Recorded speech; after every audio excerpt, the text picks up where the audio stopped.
नमस्कार दोस्तों, स्वागत है आपका अपने यूट्यूब चैनल फार्मर्स लव पे। जो भी विद्यार्थी चैनल के पेज पे नए हैं वो प्लीज़ चैनल सब्सक्राइब करें और बेल आइकन प्रेस करें। तो आज का जो अपना कंटेंट है, जो विषय में अपन बात करने वाले हैं वो है जूलॉजी। जो ये जूलॉजी जो है वो बायो का एक पार्ट है। बायो में बॉटनी और जूलॉजी दो पार्ट होते हैं, लगभग दोनों बराबर वेटेज के हैं एग्जाम्स में।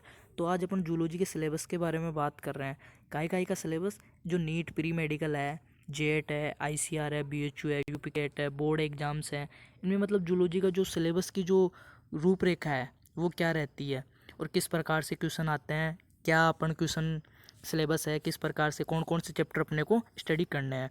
तो अपन बात करें जूलॉजी, जो जूलॉजी में जंतुओं का अध्ययन किया जाता है और जंतुओं का अध्ययन किया जाता है जूलॉजी में। और फादर ऑफ जूलॉजी, जो जंतु विज्ञान के पिता है, वो है अरस्तु। और अरस्तु को ही अंग्रेजी में एरिस्टोटल बोला जाता है। तो आपको ऑप्शन में अरस्तु भी मिल सकता है और एरिस्टोटल भी मिल सकता है, तो कंफ्यूज ना हो, एक ही नाम है। अब बात करें कि जूलॉजी में जंतुओं का अध्ययन करेंगे तो जंतुओं का जो मेन क्लासिफिकेशन है वो दो प्रकार का होता है, कशेरुकी प्राणी और अकशेरुकी प्राणी। तो अपन पहले कशेरुकी प्राणियों का देखेंगे, अकशेरुकी प्राणियों का अलग से है। तो जो कशेरुकी प्राणी है, अब कॉमनली एक चीज़ देखिए कि प्रकृति में कोई नया जीव आ रहा है तो वो कैसे आएगा, कहाँ से आएगा, उसके अपन ने जीवों का अध्ययन करना है। तो एक नया जीव आता है जब दो जनक आपस में जनन करते हैं, उसके द्वारा एक नया जीव पैदा होता है। तो मतलब फर्स्ट चीज़, अब अगर किसी जीव के बारे में अध्ययन करना है तो उसका अध्ययन करेंगे अपन जनन के बारे में। ठीक है, तो जनन जो होता है जंतु में वो दो प्रकार का होता है। जंतु में जनन दो प्रकार का होता है, लैंगिक जनन और अलैंगिक जनन। जो लैंगिक जनन होता है, सेक्सुअल रिप्रोडक्शन, उसमें क्या होता है कि दो जनक भाग लेते हैं, नर व मादा, फिर युग्मकों का निर्माण होता है। ये एक जटिल प्रक्रिया है। और जो अलैंगिक जनन होता है उसमें जरूरी नहीं दो भाग लें, जो जनक होते हैं दो भाग लें, एक से के द्वारा भी हो सकता है। तो जो लैंगिक जनन है इसके बारे में देखते हैं कि लैंगिक जनन में क्या होता है कि नर व मादा भाग लेते हैं, युग्मों का निर्माण होता है, निषेचन की क्रिया होती है, एक जटिल प्रक्रिया है। तो इसमें जो लैंगिक जनन का जो फर्स्ट स्टेप है वो होता है युग्मक निर्माण। तो युग्मक भी दो प्रकार के होते हैं, नर युग्मक और मादा युग्मक।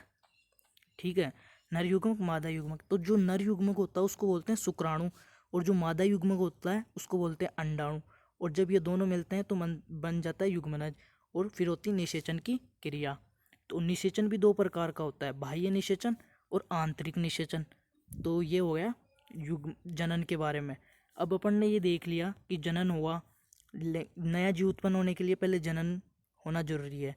तो ये देखते हैं पहले लैंगिक जनन होगा या अलैंगिक जनन के द्वारा हुआ है। लैंगिक जनन हुआ तो उसमें कौन कौन सी स्टेप्स हुई है, युग्मक निर्माण की क्रिया हो गई, शुक्राणु जनन हो गया, मतलब अंड जनन, ये युग्मक जनन दो प्रकार का हो गया, फिर निषेचन हो गया, बाह्य निषेचन, आंतरिक निषेचन। चलो, ये निषेचन तक हो गया। फिर नया जीव उत्पन्न हो गया। फिर क्या पढ़ेंगे अपन जीव के बारे में कि जीवों के अंदर पोषण, वो जो नया जीव आया है प्रकृति में सर्वाइवल करने के लिए, पोषण कहाँ से प्रदान कर रहा है, कैसे कर रहा है। फिर पढ़ेंगे उस जंतु के श्वसन के बारे में कि वो श्वसन तंत्र कैसा है, रक्त परिवहन तंत्र के बारे में पढ़ेंगे उसके। फिर पढ़ेंगे उनमें वापस से जनन तंत्र, वो परिवर्धन आगे कैसे अपनी संतति विकसित कर रहा है, युग्मक निर्माण। ये है जूलॉजी का अपना जो सिलेबस। मेनली एक जीव के बारे में कॉमनली अपन स्टडी करते हैं, यही है जूलॉजी का सिलेबस, कोई खास नहीं है।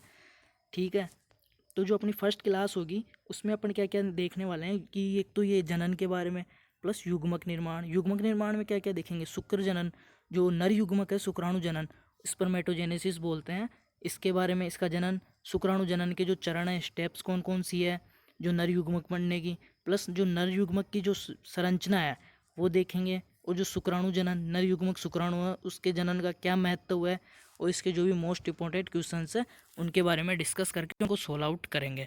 तो अपना एक चैप्टर ये नीचे का कंप्लीट। फिर अपन जो सेकंड क्लास उसमें जंतुओं में पोषण, संश्लेषण इत्यादि देखेंगे। ऐसे करके जो कशेरुकी प्राणी का जूलॉजी का लगभग सिलेबस अपना कंप्लीट हो जाएगा। तो चैनल के पेज पे बने रहें।